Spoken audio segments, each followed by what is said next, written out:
I'm the most scared of. I'm not even saying that to be funny. It's kind of like it. It's I'm socially awkward, social anxiety, whatever it's called. Yeah, There's a level of we anxiety had our there. talks before, so yeah, I know how you are, man. All It's right. all right, So man. with that, this is where it's gonna get a little bit funny. Right. So bring it in. Stay right there. Camera's rolling, by the way. All right, there we go. So you can still talk, be you, whatever makes you feel comfortable. I like to. There we go. There we go. We on. You know we've been on. We on, you know what I'm saying? We at Anytime Fitness, man, on Strickland Bridge, man. Shout out to RJ, you know, one of the best athletes in the Ville right now. You know, I love what he's doing here, man. You know, bringing rise to this sport, not only this sport, but bringing rise, you know what I'm saying, to other people, and you know, in this atmosphere that he's trying to help be a part of, help build, you know, help progress. You know what I mean? Especially in this town right here, Fayetteville. You know, I would honestly say Fayetteville, for a while, man, we've been working together and just finally starting to build a pillar of something out here. You know, most people know Fayetteville, I would say, for Don't hate Jermaine, for Jermaine, J. Cole, and, you know, past Fort Bragg. You know, now it's Fort Liberty. But, you know, this is right here. He's trying to help start something new, something fresh, something exciting out here, man. And we're both So in. let's get it, man. I appreciate the intro. So I tell you can look at me whole time when we talk. You can look at the camera. I'm gonna keep looking at the camera to make sure it's going. A little side story. I did.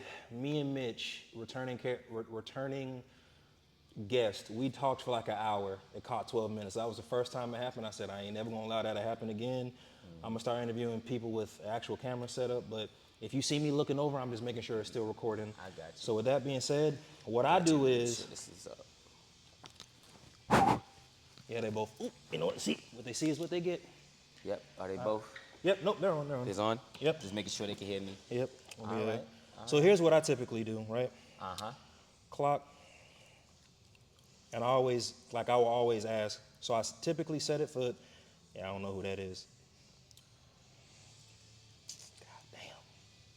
Fucking up my flow. I typically set it for 15 minutes. When the timer goes off, I will ask, like, hey, can we continue? Do you feel comfortable continuing? If you say, yeah, we'll continue. I just do that. It's like a time bench. Anything and everything is open, but humbly and respectfully, one, thank you for that great intro. Two, thank you for giving me the opportunity to interview you. I've told everybody that's come, had to sit down with me. I appreciate you, man. And like I've said, like you know, it's helping me talk to people. I'm scared of people, bro. I can't really give you the 5 W's, but it's just, there are people and you kind of hit on it, but there are people here in Fayetteville that inspire me, that inspire others, that they're healthy to the fitness community, whether it's bodybuilding, powerlifting, strongman, martial arts. And so I said, no, let me sit down with these people, like gauge them, ask them, you know, their whys, like why do they like fitness, this, that, and the third. But let me stop yapping. This is your interview. So with that being said, please tell us about yourself, and then everything is flow. Like I said, I go straight off what I get. So yeah, but please introduce yourself and tell us about yourself. All right. Well, as y'all, this is RJ right here, and thank you for allowing me to come on your platform, man. My name is Tiraq Dundee, man. You know, I'm a veteran. Currently, I'm also a certified personal trainer, a powerlifting coach, and I'm an athlete. You know, some people know me as Dundee Boy. Some people call me Dun. Some people call me Dundee. Somebody just call me Reek. You know, I'm a twin. I'm the youngest of 12.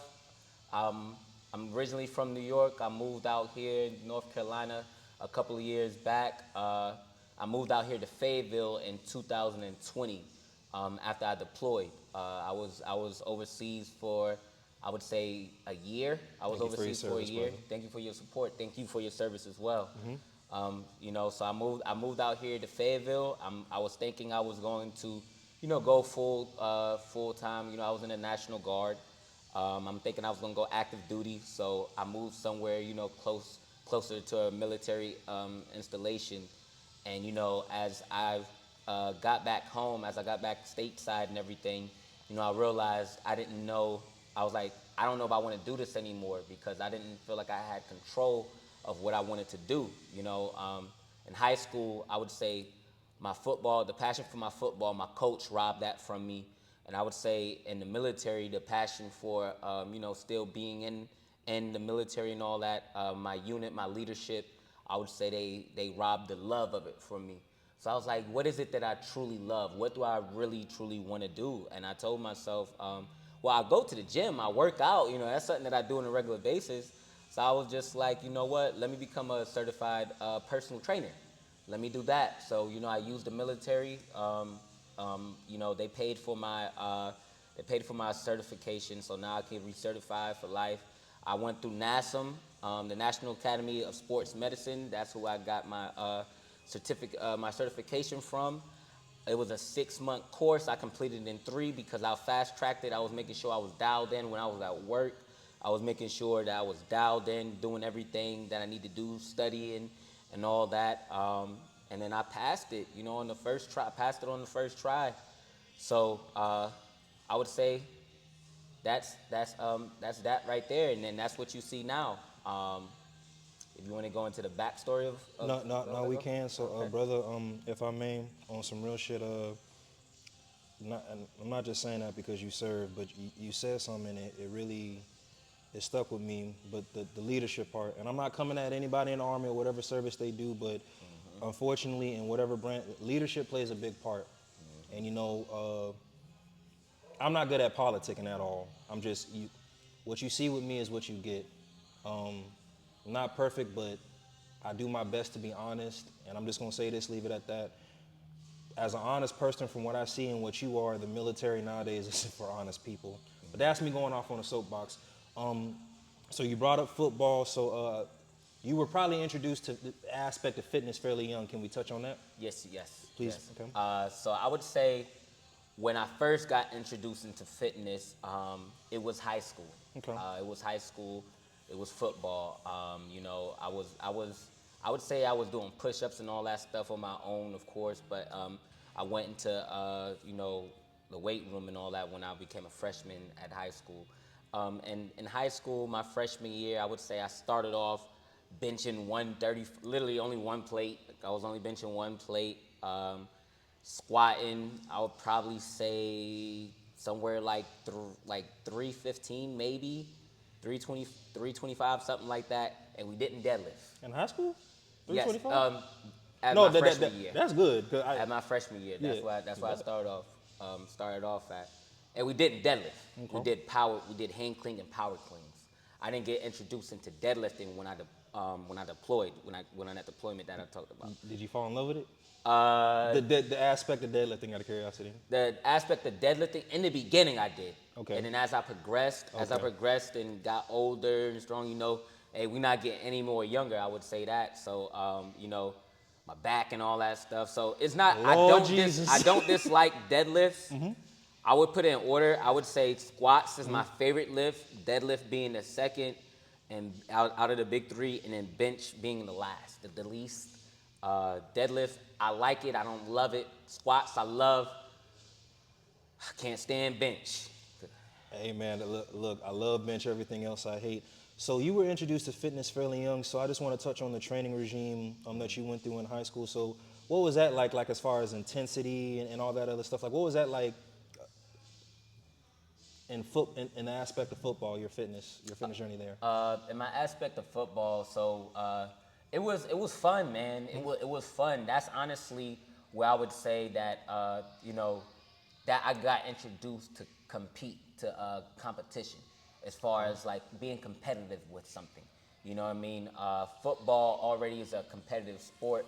You know what I mean? But I would say the weight room wise, it was competing against your peers, competing against who would be the strongest in whatever period you had weightlifting in, right? And then we didn't even care about body weight. It was just like, yo, you could be somebody who was 200 pounds. I could be somebody who was 150. I don't care that you bigger than me and none of that stuff. I didn't get introduced to the body weight stuff until I started really competing for powerlifting.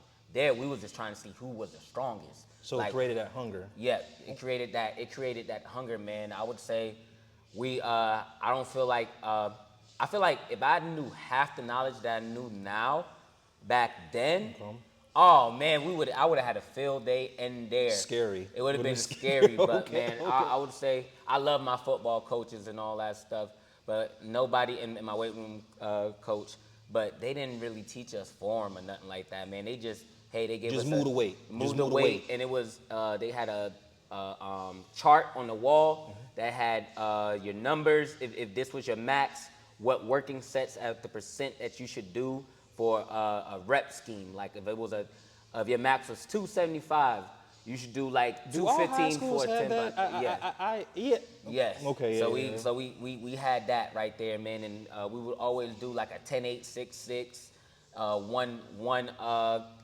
for 2 months or 1 month, something like that. We would do that. Then we'll move over to the 5x5s. Then we'll do the 5-3-2-1s. Then the 3x3s. Then the max out. So that was like the coach's little cheat sheet. Instead of him like Yes. telling you, hey, just look at this board and then like do it. Yeah, that was his cheat. That was his cheat sheet. I man. get it. I get it.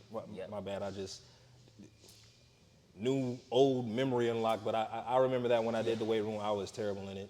Yeah. But now, anyway, my bad. But no, so your aspects of fitness in the military, outside, the push-ups, the sit-ups, the 2-mile run, or the ACFT if you ever took it. Mm-hmm. But what was lifting like for you when you were in the military? And it's gonna come full circle with these questions because there's one specific question I'm gonna ask, but I'm gonna wait until we get more in depth in this interview. Okay. But like, what was that like for you in the military? Because like, as you know, our time, a lot of stuff don't belong to us, including our time. So how were you able to stay committed while you were still in, brother? Yes. So this is a story I have right here. So after I graduated high school, I took a year. Like I took a year. I was out the gym for a year. You know what I mean? Because I didn't know what I wanted to do. So you were trying to figure out life more than anything. Yeah, life more than anything. So I, got obese. I gained weight. Everything. You got obese. Yes, high school. I would say, and I'm only so short people. We don't wear weight.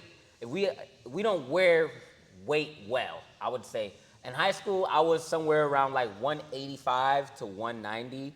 That's how I was in high school. But it was solid. I would say when I took that year off type stuff, I got up to like 225, 230, and I was out of shape. So, when I had joined the military, I had to lose weight and everything like that. I had to lose weight, and I had to, get prepped up for the at the time the APFT. Okay. So we were doing I first got introduced to the APFT when I went to my drill site. That's I forgot what the name of it was, with the National Guard, what we called the little things when we go for the weekend. Yes, I was a weekend warrior. When we went for the weekend, still serve, bro. We had to do those little tests and everything. You know what I'm saying? So I would always fail. Sit-ups. Okay. Running surprisingly was my best. Push-ups, I was doing the bare minimum. But I was actually a great runner. How many I need? 42. All right, knock them Yeah. out. Yeah. I was actually a great runner. I was a great runner. I would say that, even at being overweight, because one thing about me, it wasn't like I was naturally overweight. It just happened that I took a year off. So people were surprised. They were shocked when I could run. I'm like, I played football. I was like that. I wasn't like big my whole life. I just happened to take a year away from it. Gotcha. Going into boot camp and everything, I literally failed my first 2 PT tests. Okay. And the only reason why I would fail it, because I would pass the bench. I mean, not the bench. I'll pass sit-ups, pass the run, but I would fail sit-ups. Okay. You know what I mean? That core was a motherfucker. That core, yeah, the hip. It was more sort of like my hips, man. I don't know what it was, but when I finally passed it, I had maxed out my APFT. So that was literally, imagine you actually failed the test, but you only failed the test because of 1. Mm-hmm. If you actually get it, you would have maxed out. Because I maxed everything else out. Maxed the run, maxed the push-ups. I just failed sit-ups. You know what I mean? So then when I was like, hey man, I gotta pass this so I can graduate and all that stuff. When I ended up passing it, I maxed my, I went from literally failing my first 2 to end up maxing out on the PT test. I just want to hit on this because I'm gonna ask this question a lot. But your feeling of accomplishment from that, how did you feel? Out of curiosity. I felt great. I felt great. And it was something that, because I've never been in a point in my life to where I didn't feel like I was fit. You know what I'm saying? When I first joined the military, like it was times when I first got into boot camp, right? When a drill sergeant would be like, hey, fat boy, I'm talking to you, like, hey, fat boy, and I'm just looking around, like, you know what I mean? I'm talking to you. And I'm like, I've never been really called, I wasn't used to being called fat. You know what I mean? In life. So from that, that culture was shock. Crazy. Culture that shock. was Okay. that was crazy. Okay. You know what I'm saying? I was like, damn, you talking to me? You know what I mean? So when I was finally, I felt like I had a lot to prove. Like I really had a lot. I had a lot to prove. You know what I mean? Because I would people they wouldn't understand it. My drill sergeants at first they didn't. Damn, you can run? I was like, yeah, I can run. So they definitely judged the book. Yeah. Yes, they judge the book by we do that a lot. Yes, in this military. They judge the book by its cover, man. So then when I was finally able, because my drill sergeant was always telling me, man, I don't even know, are you in a guard? You got so much potential, man. You could just pass that damn sit-ups, or like you could do, like when I was even in the field and all that stuff, they would see that I was out there working.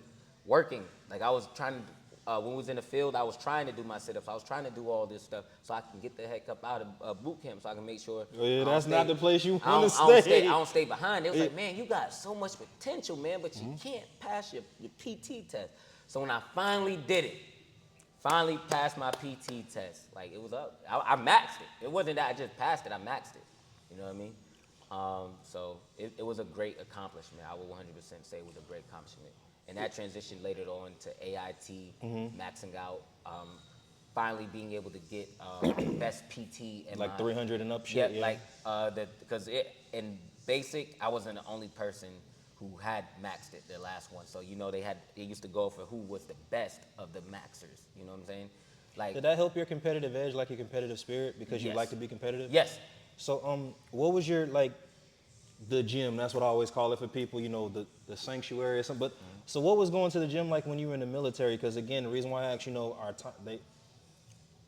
nothing belongs to us. So, but what was it like? Were you still able to stay committed, show up faithfully when you wanted to, or when you could? Like, did Uncle? See, we making good time. Can we still continue? Yes, we can. Okay, hold on, because I keep looking at the clock. Okay, it's still recording. I would have been like, son, I don't know what happened that last one. All right, cool.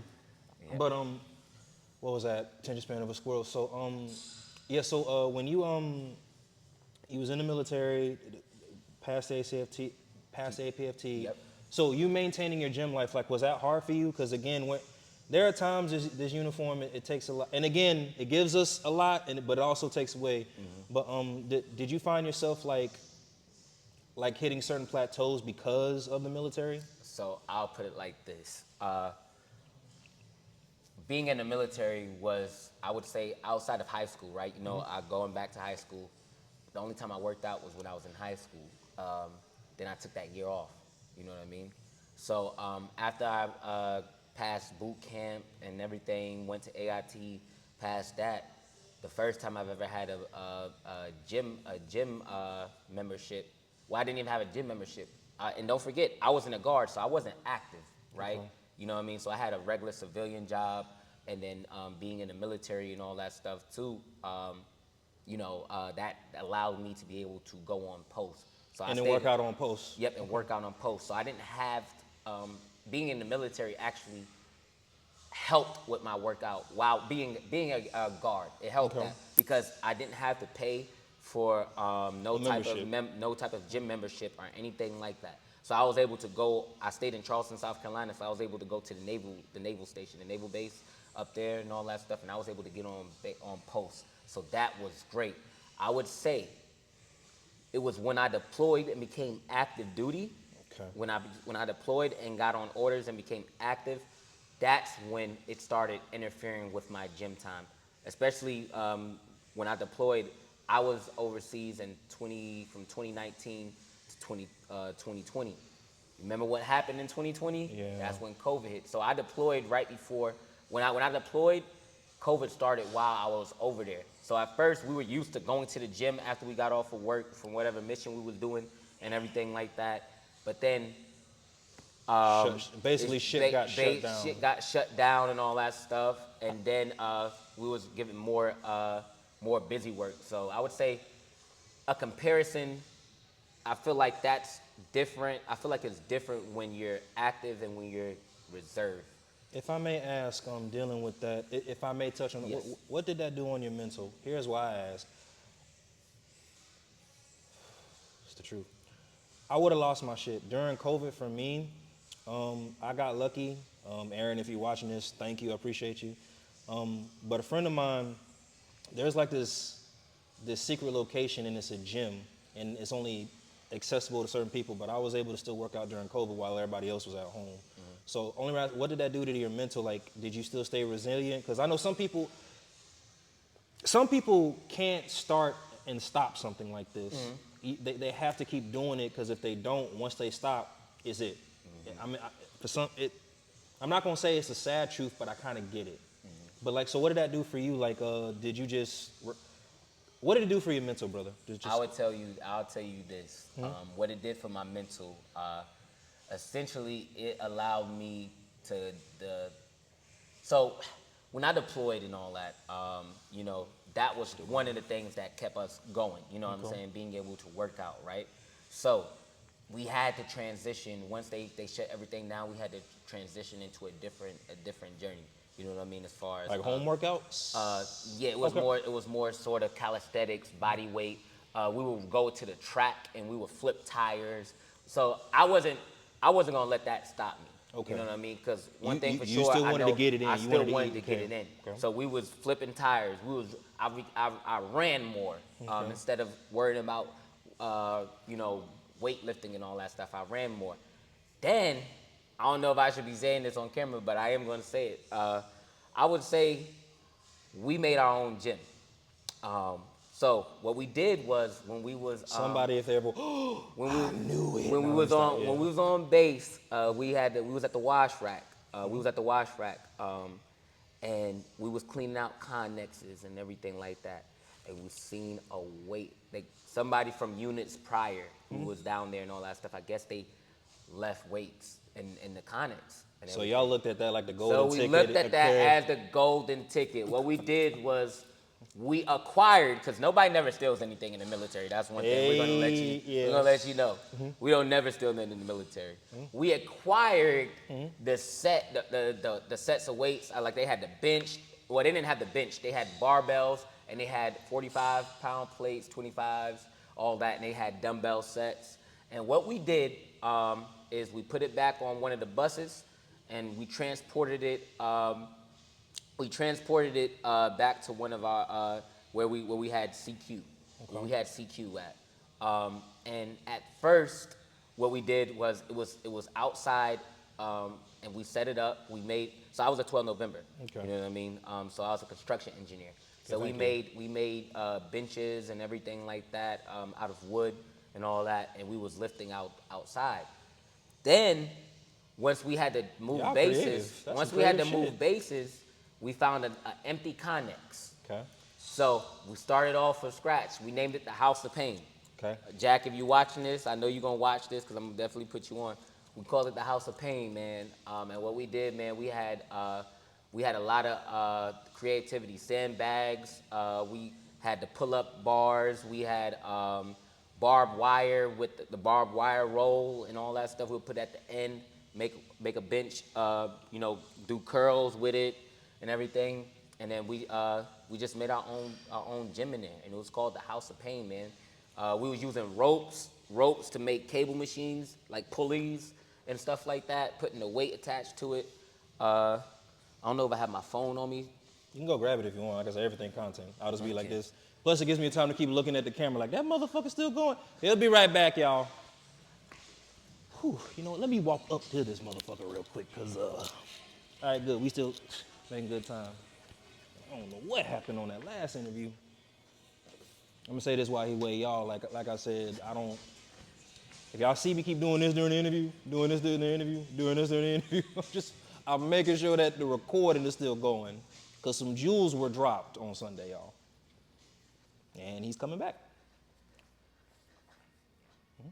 I'll show you, man. Go ahead. Let's take a look.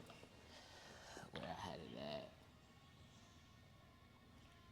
Wait, so it's in your stories like your. Yep. That's the House of Pain that y'all made. The House of Pain.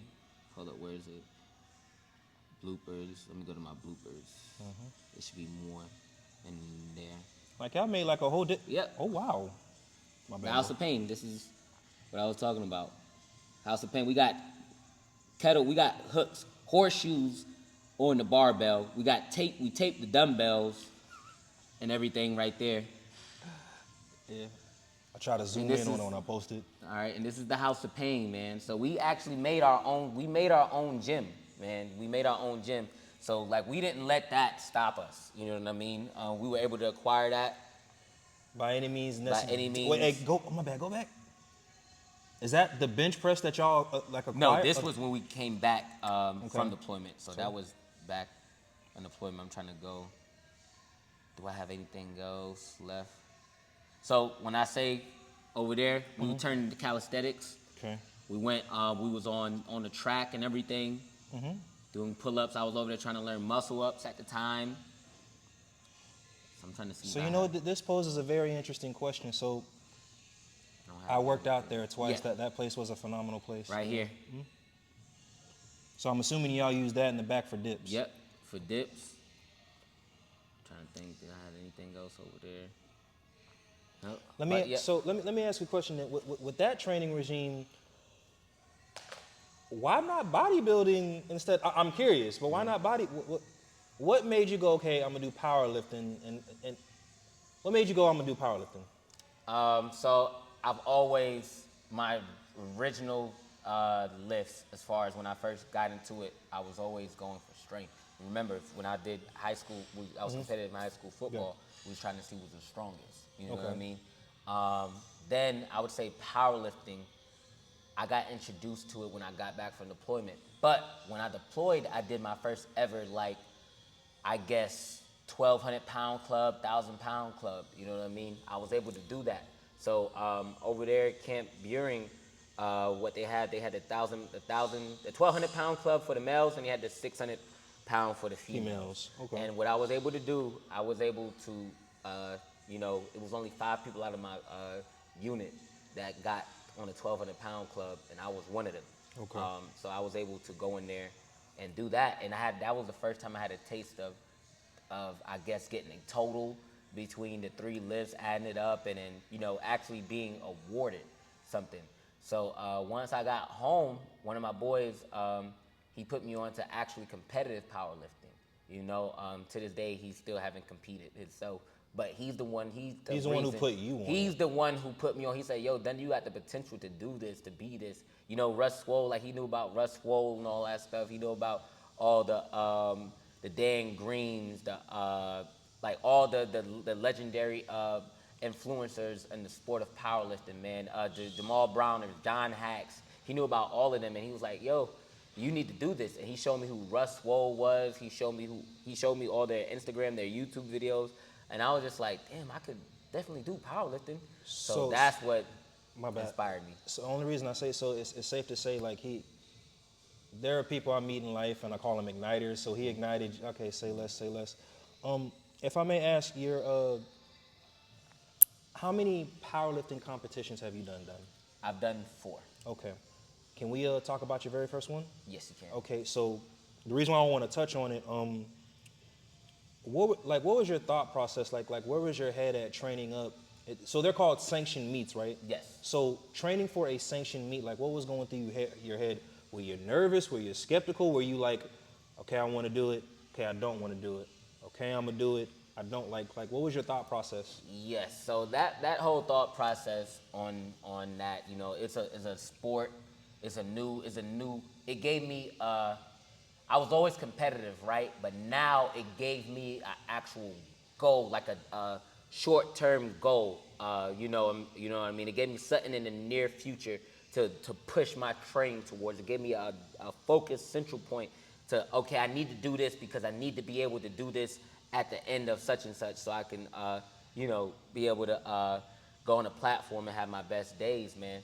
So I would say that is what really my first powerlifting competition, as far as the training go, I felt like I was lost.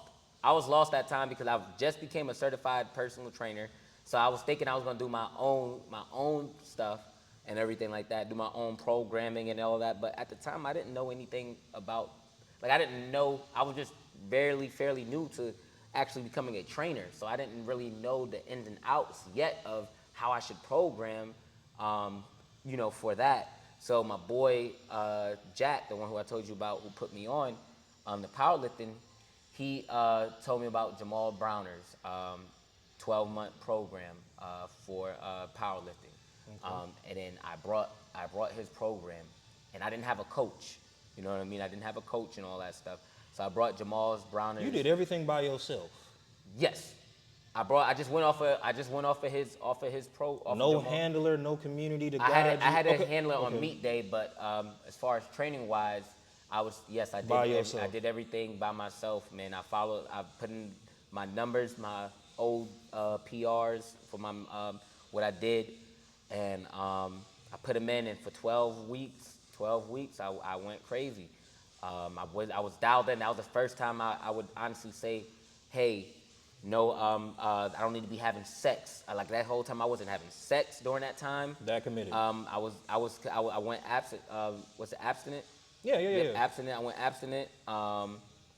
I dialed in on nutrition. I made sure I was eating all the macros. Like I was hitting my macros, making sure that. Brother, I'm listening. It's just the sex part, but that's not the first time I've heard that. Yeah, I was like that was the first time I went without. Man. But yeah. You know what I mean? I was like, yo, I would be in hell if anyway. Yeah. For 3 months, I made sure I didn't drink no alcohol. I didn't do anything. I was in bed. I was in bed by, I would say like 8:30. So you wanted it. I wanted it. Okay. And mentioned, I was just, fortunately I was lucky because I didn't have I didn't have a job yet. You know what I mean? Like I was a certified trainer, but I was an independent trainer. You feel me? Like I was an independent trainer. And I had my income coming in as far as the via disability and all that stuff. So I didn't have to go to a 9 to 5. You know what I'm saying? I didn't have to. So it allowed you to commit to. Yes. Oh, that's so peaceful. So I was able to just literally wake up, eat, sleep, gym, train. Got you. You know what I mean? I didn't have to work. I didn't have nothing that was getting my way. I didn't have a girlfriend. I didn't have a relationship. I had my boys, but they understood like this right here for me. Hey, we was deployed. You know what I mean? So it's like, yo, I'm trying to figure this out. I'm trying to come back. I'm trying to come back with something. You know what I mean? Because I felt like how my boy said, hey man, you got the potential to be good at this. Great. You know what I'm saying? Great at this. So I was able to do that. That's another 15 minutes. Hold on. Yep. Let me make sure. Dismiss. Okay, the camera's still recording. I don't know what happened Sunday. Can we continue? Yes, we can. Okay, say less. So I was able to, do that. So going into my first competition, I had it at, it was in Raleigh, North Carolina. It was what's the name of that gym? It's right next to Spiders. It was not hard work. Knuckle Up Gym. I'm assuming that was a boxing gym too, but that's neither here nor there. Yep. Knuckle Up boxing gym. That's where I had my first competition at, man. Funny story. Is it your first comp?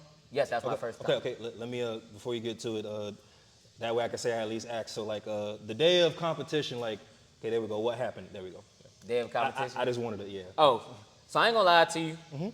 I'm nervous, because you asked me previously what was wrong, what was leading up to the meet. I was nervous, man. I would honestly say that I went in on Thursday. I made weight and all that stuff. I was telling all my friends and all that stuff about my competition. So the day of competition, man, I'm waking up. I'm seeing all these text messages, all these calls. Mixed calls. I have mixed calls from somebody, but mainly text messages. Sorry, bro, I'm not gonna be able to make it. I'm not gonna be able to do this. I'm not gonna be able. Like it was a lot of people simultaneously, just telling me they're not gonna be able to come to my competition. They left you out to dry. Yeah, so driving from Fayetteville to Raleigh, I'm in the car pissed. Like, I'm not gonna lie to you, I was pissed. I ain't gonna lie, I was crying to an extent because I'm like, damn, bro, like this means so much to me, and getting all this news on the day of, I feel like that was something that they could have told me later.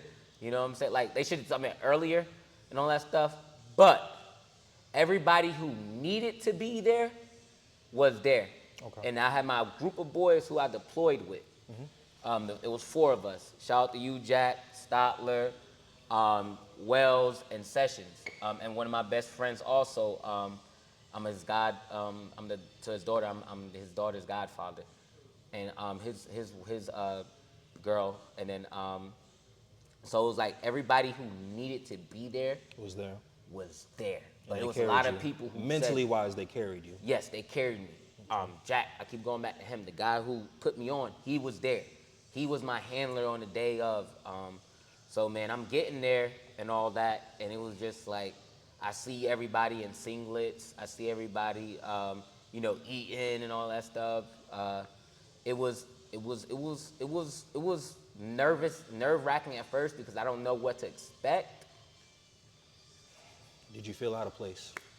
No, I wouldn't say Okay. I felt out of place. Right. I wouldn't say I felt out of place, but when I seen cameras and I seen, people talking and all that, and then I also seen a big name. I'm not gonna mention his name and all that stuff. I seen a big name Powerlifter there too, who my boy Jack put me on and all that. I seen him, so that kind of, I got starstruck for a little bit. You know what I mean? I got starstruck for a little bit. So I was like, oh my God, that's old buddy on Instagram going viral. He does this, bang bang. So being there, I wouldn't say I felt out of place, but I didn't know what to expect. I had people in my weight class. I'm just focusing on trying to win. One thing I wanted to tell you, and at that time, my focus was to always win. But later on, I didn't know that you're not going to be able to win every meet. Focusing, like, because I was worried about what the other people's numbers were and all that stuff in the beginning. Like, I don't know if they're going to hit this, they're going to hit that, and all that stuff. I didn't know. I just didn't want to come in last. You know what I mean? But then Amen. I didn't want to do that. You know what I mean? At that time. So, going in, my first squat, hit my squat. It was like, I think it was, my first squat was like 424? Either 424 or it was something like that. Long story short, I ended up with like 457 on squats. I went 3 for 3 on squats. The first squat, after I hit the first squat, I wasn't nervous no more. Everything I felt, that's when I felt So like. it set the pace for you, basically. It set the pace, man. Ended up going 2 of 3 on bench, and then deadlifts. I hit my, I went 2 of 3 on deadlifts, but I also set a state record for my weight class. I set a state record. So you did get what you wanted. You got to win. That's a, And I came in. I ended up coming in first place in my weight class. I set a state record for deadlift, and I came first place. And I felt like I was at the top. So of you the got 2 world. W's that day. Yes, I felt like you couldn't, like, to me. You couldn't tell you shit. You couldn't tell me nothing as far as like, yo, I've actually got a medal. I have a whole medal. I have a state record in the state of North Carolina. I have a deadlift record and all that stuff. And all my boys who needed to be there, the ones who came and supported, they knew how much that meant to me, man, because, being deployed together and saying what we was going to do when we come home and all that. Like, we've seen each other down bad. And then to be able to have the people when I'm at my highest to With be you? there with me, that was great, man. That was great. So my first competition went well, man. I think you kind of already answered the question, but this is one of the things that motivates me about you. But you have a very, very charismatic energy about you, and there's more to it. So this is just me going on a ramble, but just please allow me to give you your flowers if this makes sense. I see the energy that you give people, whether it's at gym meets like this or sanctions meet or sanction meet. There's a word for it. The amount of showmanship you have for other people, that shit is unmatched. That's like one of the healthy things that we need more of that in this type of community. Whether it's bodybuilding, whatever you do, but based on everything you've went through and some of the life experiences that you've brought to the table, okay, now it makes sense and it's very, very genuine. But I'm gonna get off that. So let's fast forward a little bit. You're out the military. You did your first comp. You're a trainer now. So if we can touch on your clientele, you do train males and females, right? Yes. So I've asked everybody this, whether they're a martial artist, whatever, if they're a trainer. So have you trained children?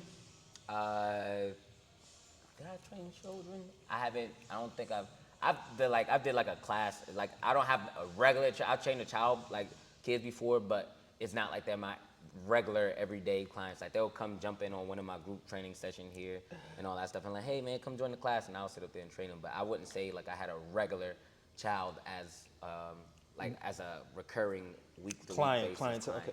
But clientele, male and female. So who's, I asked JD this too, I promise you. So who's harder to train or coach? And with that being said, like, does it matter if it doesn't matter if it's in powerlifting, just in fitness, based on what you've seen, the amount of people that you've trained, coached, mentored, still use that word, like who's more difficult in your opinion as a trainer and a coach? As a trainer and a coach, I wouldn't say, because I wouldn't put it on a gender thing. I would just put it on, I would say younger people. Okay. Younger people is I would say it's harder to train them because they've already, I don't think that they experienced a lot yet, and that's not their fault. You know what I mean? For instance, man, coming out of high school, somebody's in high school and all that stuff. This is somebody without responsibilities yet. You know what I mean? They don't have, and if they do, they don't have it's not to its peak yet to where they would be later on down the line once they start, they have their own home, they have their own family and things like that. So I would say, and everybody was young, so you know how we were as kids and young adults. The level of naivety we had. Okay. Always trying to push the meter, always trying to do our own thing. You can't tell me nothing, like I know what I'm talking about type stuff. Like who the fuck are you to tell me? Yeah. Yeah. Okay, so I would say, look at the clock. I would say the younger. I would definitely say the people that's hard to coach at first is the younger people. Is younger. I would just because of based off of experience wise. You know what I mean? Okay. They're the hardest. If I also may touch on this, as a coach, like how do you feel when you help your clients reach their goals? Let's bring it to powerlifting because you are a powerlifter. Again, and I've seen it. That one you did in South Carolina for your team, like, how did that make you feel? Was there a level of accomplishment helping them not only feel comfortable to finally, some of them that was their first time getting on the platform, right? Mm-hmm. So how did that make you feel as a coach? Was there any level of accomplishment? Not as a competitor, but as the coach, like, hey, you gave them that confidence and you trained them to be where they needed to be to do their first meet, their first sanctioned meet. Like, what feelings did you get from that? The emotion was high, man. Mm-hmm. As far as like, one thing I always look at my people, right? Mm-hmm. Clients, I don't look at them as clients, I look at them as family. You know what I mean? Because majority of my clients, like I hang outside of the gym with them. You know what I mean? Because that's the bond that I build with my with your community, with my community. You know what I'm saying? I look at them more as friends, right? So when they I always tell them, man, if you're going through something, I'm always gonna be here for you. Like I'm just a phone call or a text away, right? Those leading up to their first ever competition. Literally, all of them are their own person, and they all had separate obstacles, different goals that they want to achieve. All had some type of setback at one point, that interrupted their training. All went through their own life issues, traumatic express. They all went through their own thing, man. And I remember, just being an ear. You know what I'm saying? Just listening at first, and then giving them a support of, a friend, what a friend would do, and what family would do. So being able to see them reach their moment, you know what I'm saying, have their moment, because I know what that was, as I explained before, like for my first ever one, being able to be a part of that, like, we cried, all of us cried together in the back, and I appreciated them for allowing me to be their coach, because they gave me a chance. They betted on me to be somewhat I wouldn't say in control of their lives, but they put their health they placed their health in my hands. You know what I'm saying? It's me being their coach. So they gave me responsibility of helping them with their health, right? And it was a great, like being one of those brothers, like being that brother or being that mentor figure to them. It was great, man, and seeing them all get their medals, seeing them all, you know, all the hard work that they put through for months. Because one thing about me when it comes to coaching and powerlifting coaching, I don't really have clients who out the gate once they become my like client or I become their coach and all that stuff. Out the gate, I don't recommend that you compete right away. So it's like you go through at least, like I would say, like most powerlifting preps is like 8 to 12 weeks, something like that, 8 to 12 weeks. Most of my people, when they compete, I've only, on the exception of one person, I would say most of them at least had 6 months of training before they even went for a competition. You know what I mean? So that's months of training in the gym. They're definitely going to be ready. Yeah, so I make sure that they're ready, you know, to their best ability, you know what I'm saying, and to be able to control their variables, right? So seeing them all those months of training leading up to that competition that they did, it was priceless. It was priceless because they all walked away, you know, with PRs. They all walked away feeling like they accomplished something else in life. You know what I mean? Just like how I had that feeling like I finally did something and all that, they did that. And the feeling there, man, I couldn't explain it, man. Like I still look back to all of their videos. I got all their pictures. I still, to this day, still go back to the moments that we shared. I'm trying to put a word to it, but with what you're explaining, but it's precious and it's something that probably stays with you for life. Yes. I know that much. Allow me this, and then I'll cut it. What's something in the powerlifting community that you like and dislike? And the only reason I ask, there's a really good friend of mine. She's the reason why I started my YouTube journey and started putting out content. But I don't know if it was like a thinker's blog or a creator's blog, but I was wondering like, hey, how could I be more engageable? Because again, I don't got no notepad in my hand asking y'all questions. I'm just learning about you, each individual that I bring on this platform. But one thing she wanted me to ask people was like, hey, what are some of the, because she is a powerlifter herself, what are some of the positive aspects about powerlifting you hate, and what are some of the negative aspects about, what are some of the positives you like about powerlifting, what are some of the negatives that you hate? The reason why she brought that up, I guess in her experience with powerlifting, she ran into what you call gatekeeping. That's a thing. Everybody has their own answer, everybody have asked, but based off how I asked that question, what are some of the things you like about powerlifting? What are some of the things you hate about powerlifting? And do you think there's gatekeeping in the powerlifting community? To answer your questions, some of the positive that I got from powerlifting that I love, man, I do love the community.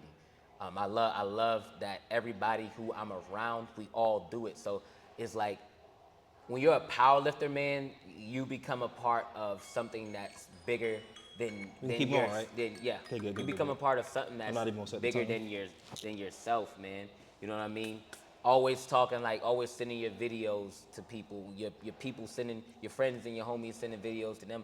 A majority of my circle, we all do the same thing. You know what I mean? And that's powerlift, man. So it's like it becomes a lifestyle. I love that powerlifting becomes a lifestyle. You know what I mean? It's an outlet. That's one of the positive. You could be doing, trust me, you could be somewhere else doing something different.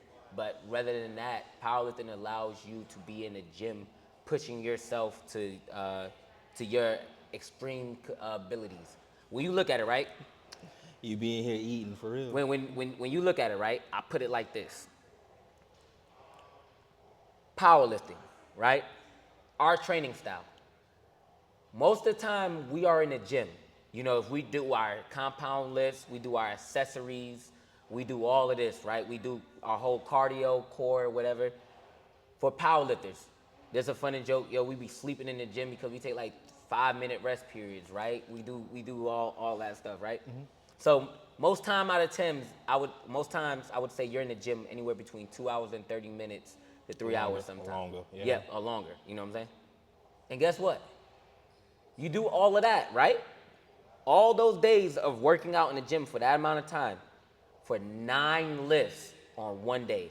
You got 3 squats, 3 bench presses, and 3 deadlifts.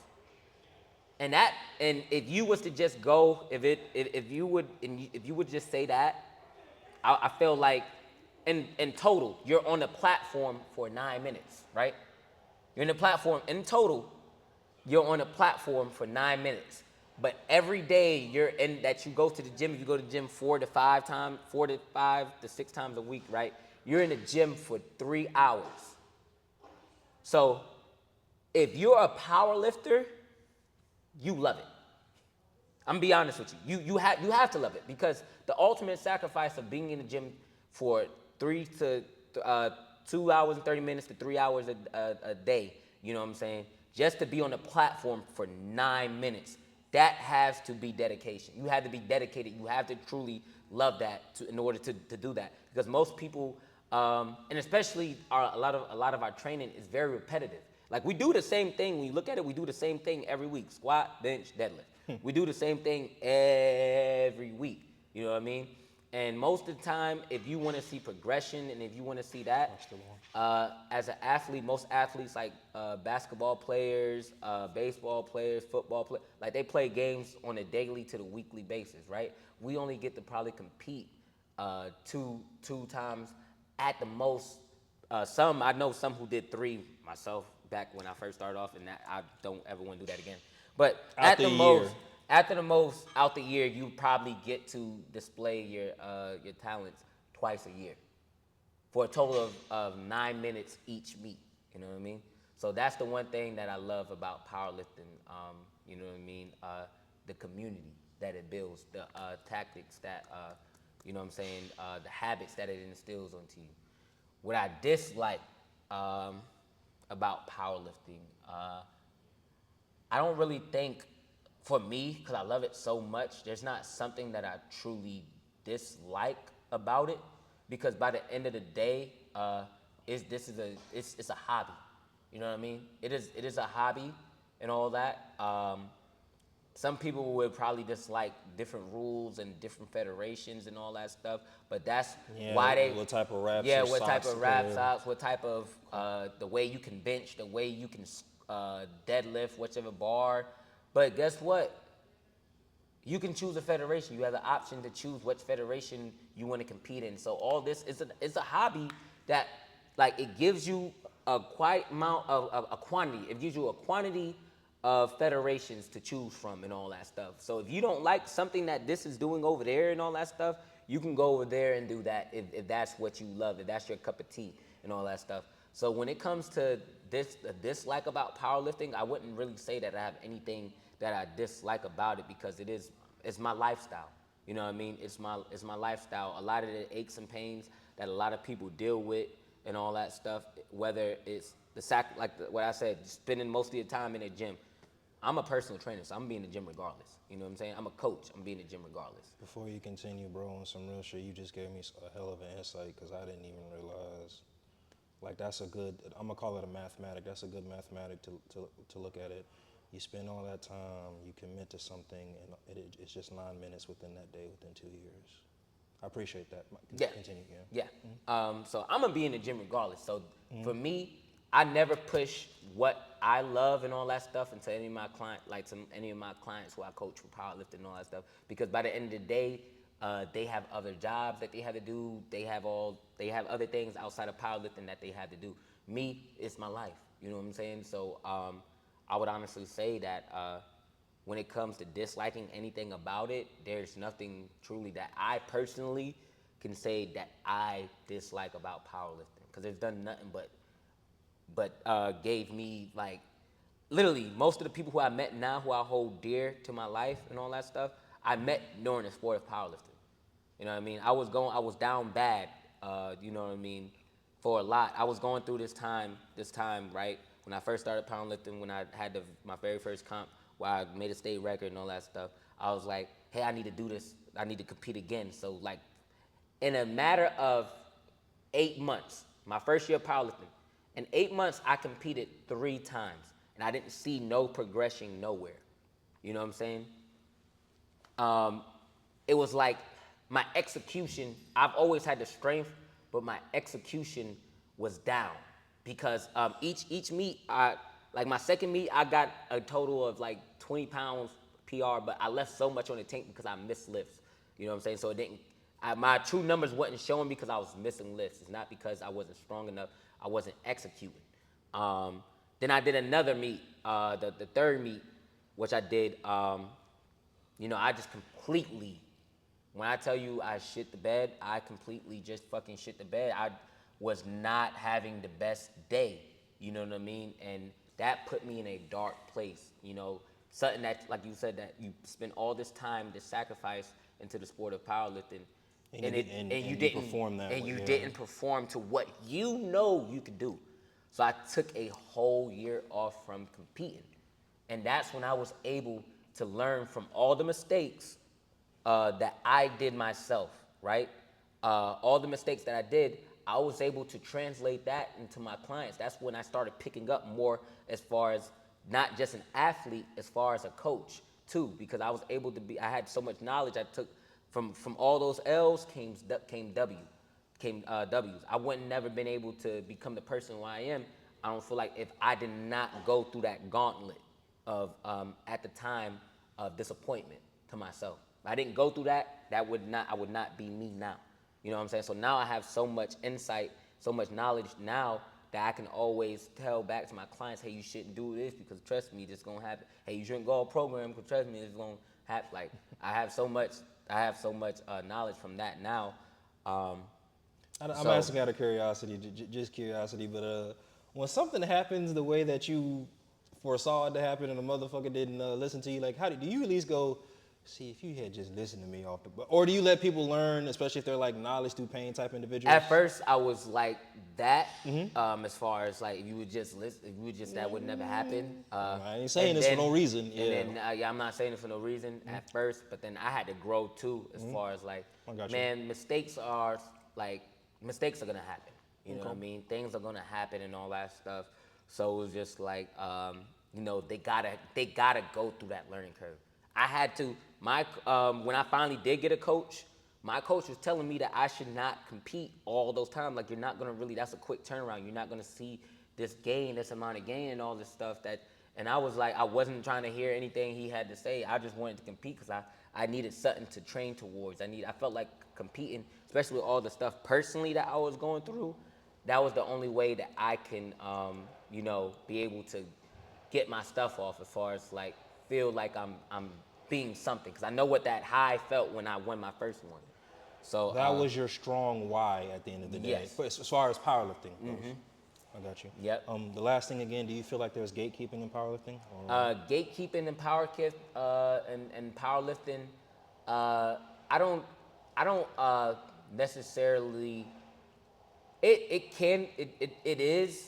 There is some in powerlifting, but I don't necessarily say that I experienced that myself. Okay. I wouldn't say that I experienced, me personally, I wouldn't say that I experienced the gatekeeping part of powerlifting myself. I got you. Well, that's all the questions I have for right now. Tiraq, I want to ask now, please allow me to bring you back. There are other people in line, like I'm trying to set something up with Kev, Trav, dude named Juice that Storm trains, but there are a lot of people I want to bring to this community, healthy. No shade or anything. I know at times our community here in the area may not be as healthy, but another reason why I started is because, again, man, like you guys, what I mean by you guys, the powerlifter, strongman, like y'all are doing the same thing these high-end, you know, like the performers are doing. It's just that y'all don't have enough traction. If I were to set a goal with this, with the people I'm bringing, if not for me, at least for y'all, help y'all gain some traction, y'all. And plus, on top of that, y'all have a very interesting story. Actually, no, I lied to you, brother. For an aspiring powerlifter who wants to get on the platform, what are some words and advice would you give to that powerlifter or powerlifters that have not gotten on the platform yet, but fully intend to? That fully intend to. I would honestly say, if powerlifting, if you're inspired to do it, do it for yourself. Do it for all the right reasons, right? By the end of the day, you can only focus on your focus, right? So when it comes to competing, you're only competing against yourself. You know what I mean? You cannot make nobody stronger than you. You cannot make nobody weaker than you. You can only be the best version of yourself. And if you focus on being your best version, everything else will play its role out. You know what I'm saying? So if you're gonna compete, make sure you're doing it for all the right reasons. Because if you listen to everything that we talked about in this interview, that's a lot of sacrifice. Being a powerlifter, that's a lot of sacrifice for a little bit amount of time. And I'll be honest, it's a hobby. It's a hobby that I love. You know, if you're just a local lifter, that at that local level, you don't see too much money.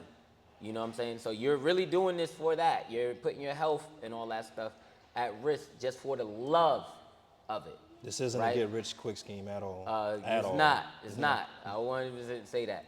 But if you work towards getting stronger and, competitive, and as you go up the ranks and you get competitive and you become that national world level athlete and all that stuff, that's where you would see, the money and all that stuff in the sport. But to all the aspiring powerlifters, if you just only focus on your focus. Focus on your focus, man. Allow me to hit you with this rapid fire and we'll cut it, brother. Lord Jesus. Yes, and Tiraq, you a real one, man. Well, duh, but it's just, thank you. I learned a lot in this interview. Thank you, man. Thank you, man. All right, the questionnaire, I'm going to set the clock for 60 seconds. It's 10 questions. I got called twice, so I hope it's not my job. It is. Yeah, I'm going to be like, well. Hey, they out of luck. If it's your job, they out of luck, man. You know what I'm saying? Get to the good stuff. All right. So, where you at? There we go. All right, and time starts now. All right. Rest day or cheat meal? Rest day. Conventional deadlift or sumo? Conventional. Energy drink or coffee? Energy drink. Cardio or sauna? Cardio. Bulgarian split squat or hip thrust? Hip thrust. Gotta lift glutes. Bodybuilding or strongman? Bodybuilding. Nike or Adidas? Nike. Rock and roll or hip hop? Hip hop. One rep max or repetition? 1 rep max. Nickelodeon or Cartoon Network? Cartoon Network. Hey, I appreciate it. Hey, again, Tiraq, humbly, respectfully, thank you. Again, this is also, for me, it's helping me gauge people. This, again, what they see is what they get. It's the truth. I know there may be times, and this is for anybody that knows me, if I come off like distant or cold or anything, 9 times out of 10, I'm scared of you, and I just don't know how to talk to people. I promise you, he's one of the most loving, friendliest people. Like he's humble. He's a humble beast. Like, I would honestly say he's humble, and he has manners. I don't know where he's from. Where you from? I'm from here. Yeah, from Fayettevilles. Well, his people, they raised him well because he asks questions that needs to be asked, right? He'll make sure, like, something that you'll probably think, like, that's just normal and all that stuff. And he's like, yeah, bro, like, you can come. Like, he'll ask me, hey, can I come watch your competition? Can I come? Even though, like, it's open access to everybody to come, he'll ask you that. That's him being mindful, because he don't know. You know what I'm saying? You feel me? And I like that about him. Even though I tell him, bro, you don't got to ask. You can just come. He'll still ask. You know what I'm saying? So that's just his personality, man. He's one of the nicest, coolest dudes I know, man. And he give you donuts. Last thing, Tiraq, on some real shit. Hey, man, please, don't ever change. Yes, Let me bring you back one day, all right? Appreciate you. My brother. And we are out. Yeah.